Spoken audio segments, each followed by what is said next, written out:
9112952. Dan saya merupakan guru mata pelajaran sejarah kebudayaan Islam di MTSN Negeri 1 Mandailing Natal. Hari ini Selasa 7 Oktober 2025, saya akan melaksanakan praktek pembelajaran rutin. Saya itu di kelas 7 dengan materi permulaan dakwah Nabi Muhammad SAW. Adapun model pembelajaran yang akan saya bawakan adalah problem based learning. Semoga video pembelajaran saya dapat bermanfaat. Selamat menyaksikan.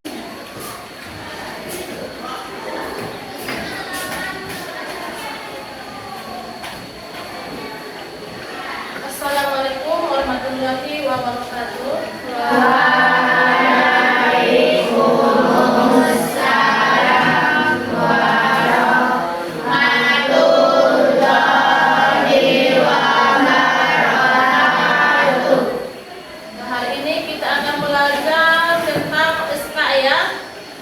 Sebelum pelajaran kita mulai, tolong kondisikan dulu meja, kursikan, baguskan, tempat dudukmu rapikan.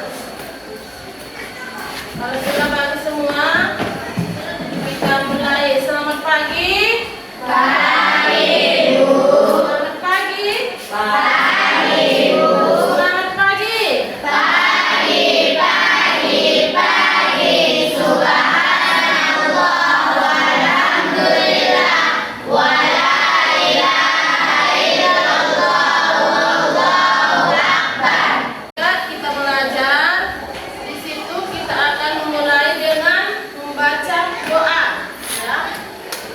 Baca doa, kita mulai sama-sama.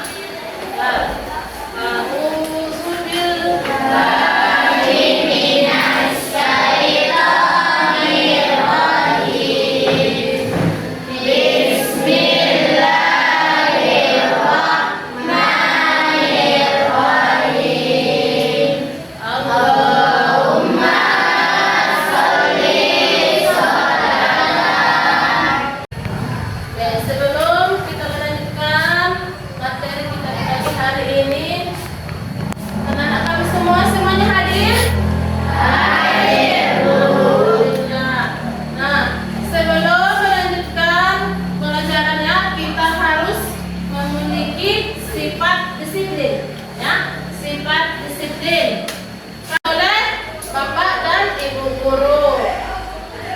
Nah, sebelum kita memulai pelajaran, berarti kalian juga harus memiliki kemauan. Ya, kemauan itu bagaimana? Semangatlah untuk belajar. Kenapa? Karena belajar tanpa batas, impian tanpa akhir. Ya, maka dari itu marilah belajar hari ini untuk masa depan yang lebih baik. Nah, berarti kalian sudah siap untuk belajar kan? Sudah siap? Siap. Oke. Ya, kepada kalian semua. Karena kalian tadi sudah menjawab, sudah paham.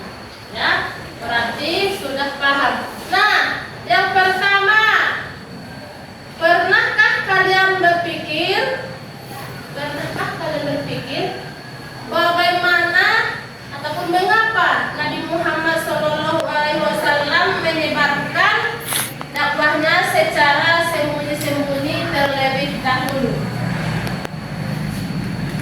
Ya, coba.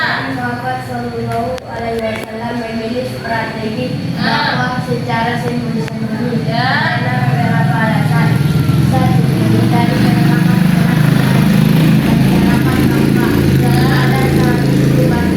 dari pada tradisi nenek moyang dan menyembah berhala. Dua, membangun fondasi yang kuat dari orang-orang terdekat dan terpercaya. Tiga, strategi adaptif yang menunjukkan sikap bijaksana Nabi dalam strategi. Beliau tidak terburu-buru, melainkan menyesuaikan langkah dakwah dengan situasi dan kondisi yang ada untuk mencapai keberhasilan jangka panjang. Ya, benar. Berarti dia sudah paham. Berikan aplaus pada teman kalian. Silakan, ya. Segi materi yang sebelumnya yang dijelaskan pagi ini semuanya alhamdulillah sudah paham. Di mana kalian bertanya sudah paham, begitu tadi berlentar-lentarkan pertanyaan bisa menjawab dengan benar. Berarti disitulah contohnya bahwasanya kalian sudah paham materi dari sebelumnya. Selanjutnya kita sudah membahas tadi materi sebelumnya. Sekarang kita akan membahas tentang tujuan pembelajaran, ya. Tujuan kita untuk belajar itu, tujuan pembelajaran dan nanti di sini akan dijelaskan ada 4, ya. Yang pertama, tujuan pembelajaran di situ adalah menganalisis masyarakat Mekah pra-Islam dalam aspek sosial, budaya, apalagi, dan kepercayaan, dengan mengidentifikasi minimal 3 karakteristik utama secara tepat. Itulah tujuan pembelajaran yang pertama, ya. Yang kedua, menjelaskan kronologi peristiwa penting dimulainya dakwah Nabi Muhammad SAW di kota Mekkah secara runtut dan logis setelah mengamati infografis dan berdiskusi. Nah, berarti selanjutnya kita membahas tentang materi. Ya, materi kita hari ini yaitu tentang permulaan dakwah Nabi Muhammad SAW. Inilah materi kita saat ini. Nah, di sini, dan ini materinya. Ini nanti sambil menjelaskan, kalian mendengarkan dan memahami, ya. Dimana nanti materi yang dijelaskan kalian ada yang kurang paham, kurang mengerti, boleh kalian catat ataupun diorek-orek di buku catatan kalian, ya. Begitu nanti bisa menjelaskan. Ada nanti ruang untuk kalian untuk bertanya tentang apa yang belum kalian pahami, ya. Kecuali sudah paham semua. Kalau sudah paham nanti semua, alhamdulillah. Sebenarnya nanti yang belum paham, alhamdulillah juga. Kita baru bilang alhamdulillah. Karena kalian yang tidak paham, berarti otomatis kalian akan bertanya sama ibu, ya. Itu langkah yang sangat bagus dan dihasilkan dalam proses pembelajaran. Nah, sekarang fokus ke materi apa tadi? Judul materi kita hari ini tentang permulaan dakwah Nabi Muhammad SAW. Nah, selanjutnya kita akan tayangkan di Infocus bentuk video, tapi materinya masih tetap dengan permulaan dakwah Nabi Muhammad SAW. Simak secara baik-baik. Jika ada nanti yang belum paham mengenai dengan materi di video itu, boleh nanti ditanyakan sama ibu langsung, ya.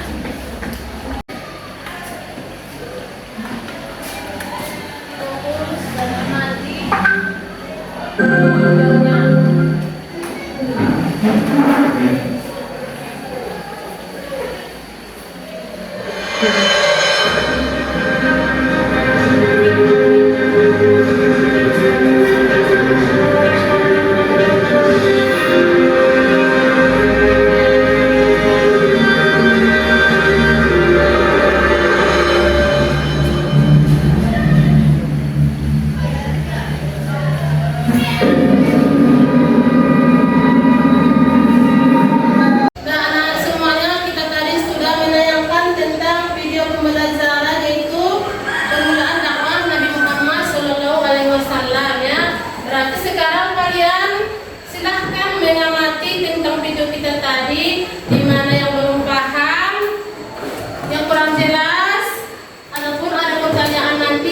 Bertanya, tapi terlebih dahulu amati dulu tentang pembelajaran video kita tadi.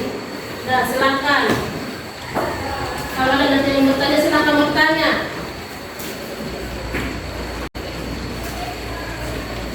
Ada pertanyaan? Ya, silakan. Bu, mengapa kaum Quraisy Mekah lebih memilih menyembah berhala daripada menyembah Allah? Padahal mereka tahu berhala itu tidak bisa berbuat apa-apa. Ya, itu pertanyaan yang sangat bagus.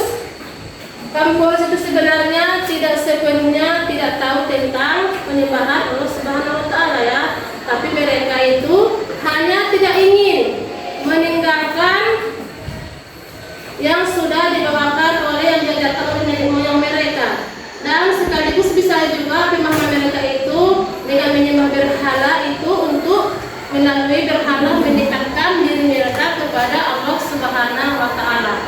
Itulah makanya mereka selalu menyembah berhala. Pengetahuan mereka itu untuk mendekatkan diri kepada Allah melalui penyembahan berhala. Nah, paham? Nah, sekarang tentang pembelajaran sudah paham semua. Sekarang kita akan membuat diskusi kelompok ya sesuai meja kursi masing-masing. Ibu akan buat kelompoknya dari kelompok 1 di sini yaitu kelompok Abu Bakar As-Siddiq, Umar bin Khattab, Utsman bin Affan, Ali bin Abi Thalib. Nama-nama kelompoknya. Kita dengarkan soal untuk kelompok 1. Itu Ibu buat tentang kondisi masyarakat Mekah orang Islam. Ataupun bukan. Yang kedua, kronologi. Iya, ya. Kronologi dakwah Nabi Muhammad SAW. Tulis kelompok 2. Kondisi masyarakat Mekah orang Islam. Di sini akan dibukasikan kertas selembar untuk diskusi.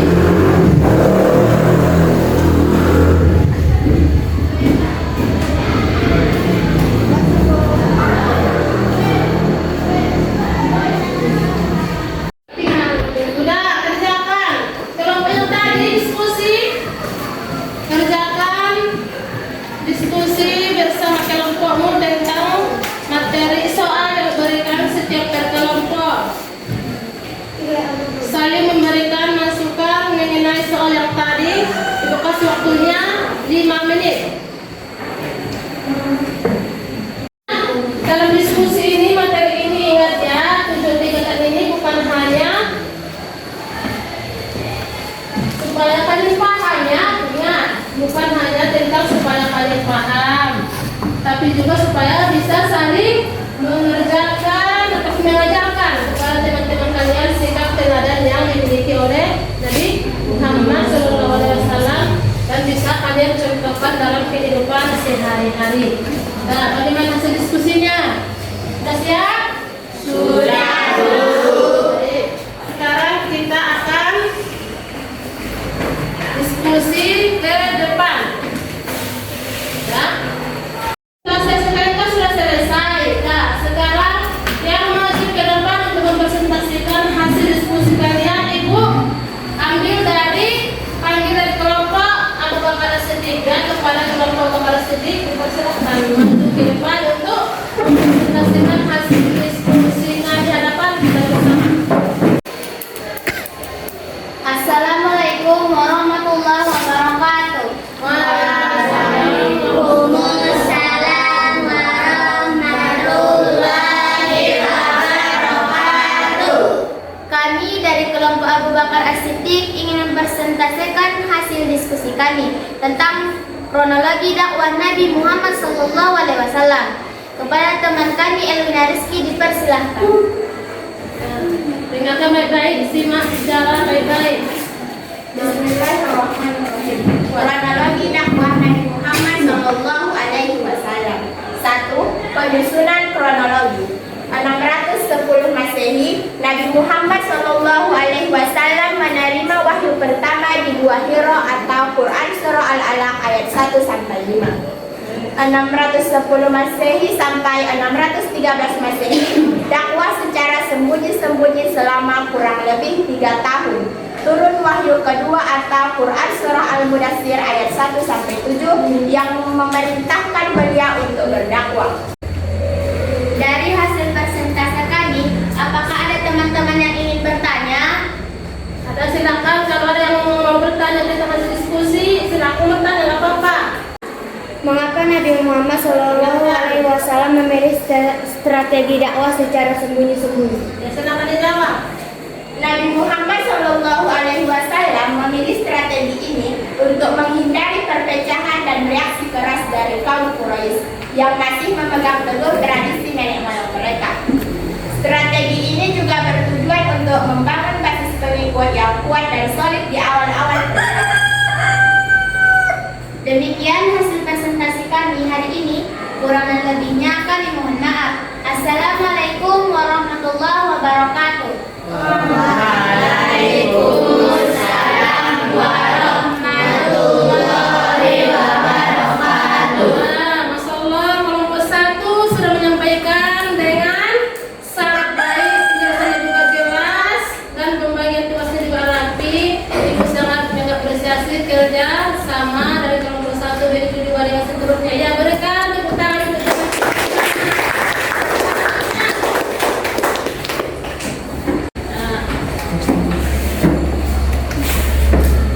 berarti setelah presentasi yang tadi itu tandanya bahwasanya kalian semua sudah paham tentang materi kita hari ini, yaitu tentang materi permulaan dakwah Nabi Muhammad Sallallahu Alaihi Wasallam. Ya, itulah tandanya tadi dengan hasil diskusi. Terima kasih kepada anak-anak kami semua.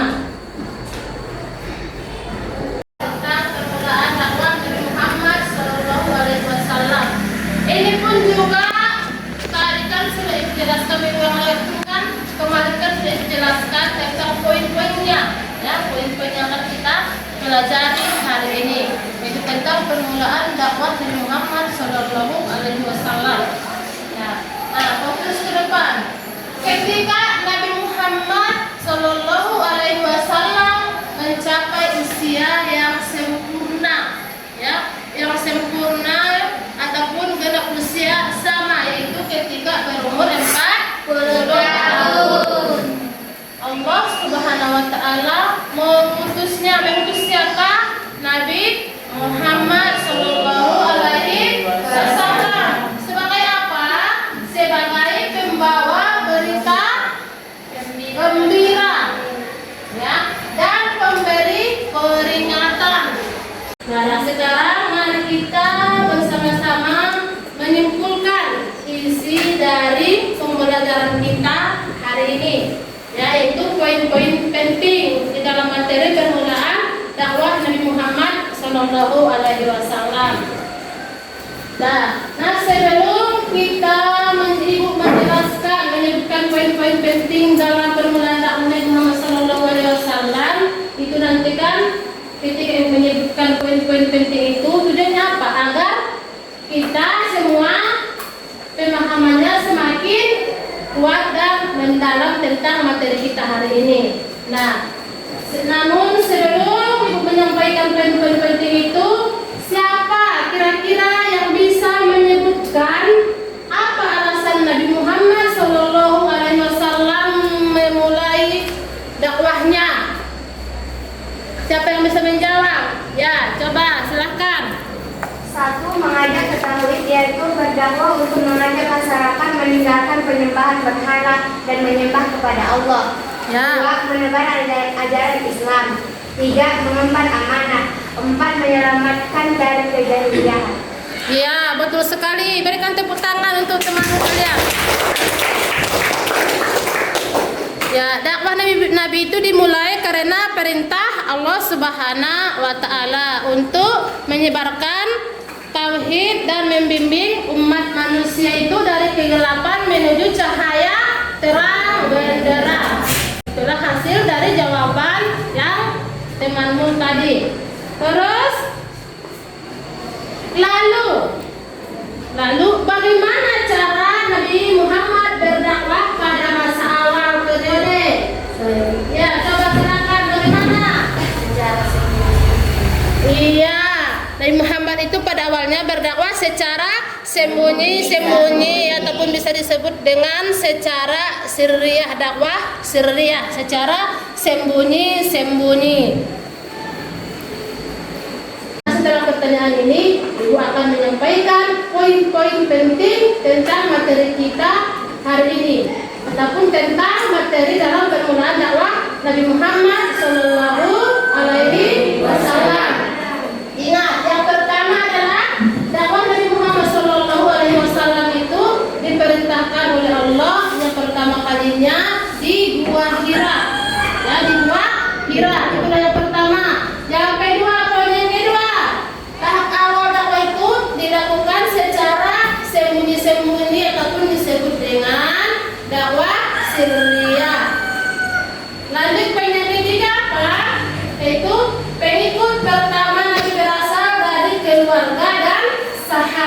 terdekatnya. Anak-anak sekalian yang dibanggakan, yang disayangi, yang dicintai, dari pelajaran kita hari ini, dari kisah ini kita belajar bahwa dalam menyampaikan kebaikan itu kita perlu meneladani sikap Rasulullah Shallallahu Alaihi Wasallam.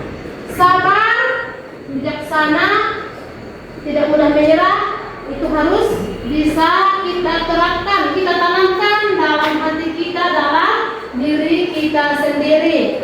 Nah, itulah makna sejati dari semangat dakwah yang bisa kita terapkan dalam kehidupan sehari-hari. Nah, sebelum kita akhiri, Ibu akan menunjuk siswa untuk menjawab kuis yang Ibu siapkan di depan. Fokus ke depan, baca, cermati, pahami soal yang akan muncul. Lalu nanti tunjuk siapa yang akan menjawab dari soal berikut. Fokus.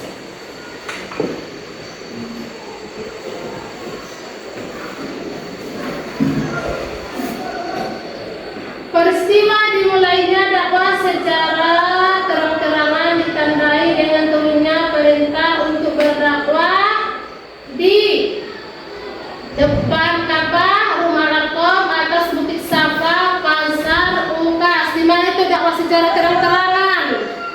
Ya? Siapa Erwina? Saya, Bu. Ya. C, Ibu. Ya, C.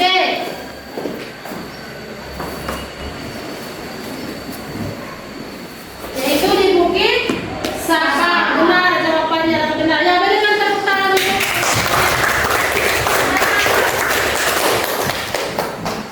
Nah, soal selanjutnya kita munculkan lagi. Dakwah terang-terangan Nabi Muhammad Sallallahu Alaihi Wasallam dimulai setelah turunnya wahyu dari surah Al-Hijr ayat 94, Al-Mudaththir, Al-Alaq ayat 1 sampai 5, Al-Fatihah ayat 1 sampai 7. Siapa coba? Riani ya, Riani. C, Bu. Al-Alaq ayat 1 sampai 5. Ya, surah Al-Alaq ayat 1 sampai 5. Itu salah. Siapa lagi yang bisa? Yaitu surah Al-Hijr. Ya, tepuk tangan.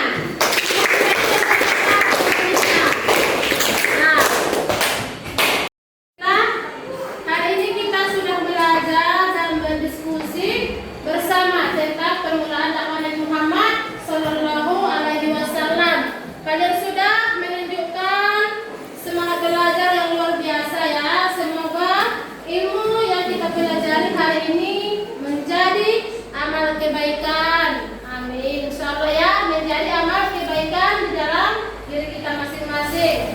Jadi semangat belajar agar kalian semua bisa meraih cita-cita yang kalian inginkan. Maka oleh itu tanamkanlah di hatimu sikap yang dimiliki oleh Rasulullah, yaitu sabar dalam menghadapi segala urusannya matang, bijaksana dalam memutuskan suatu permasalahan, jangan mudah menyerah dalam keadaan yang terjadi. Semangatlah untuk belajar, sukses selalu. Amin. Amin. Sebagai pertemuan kita berikutnya, ya, kita akan membahas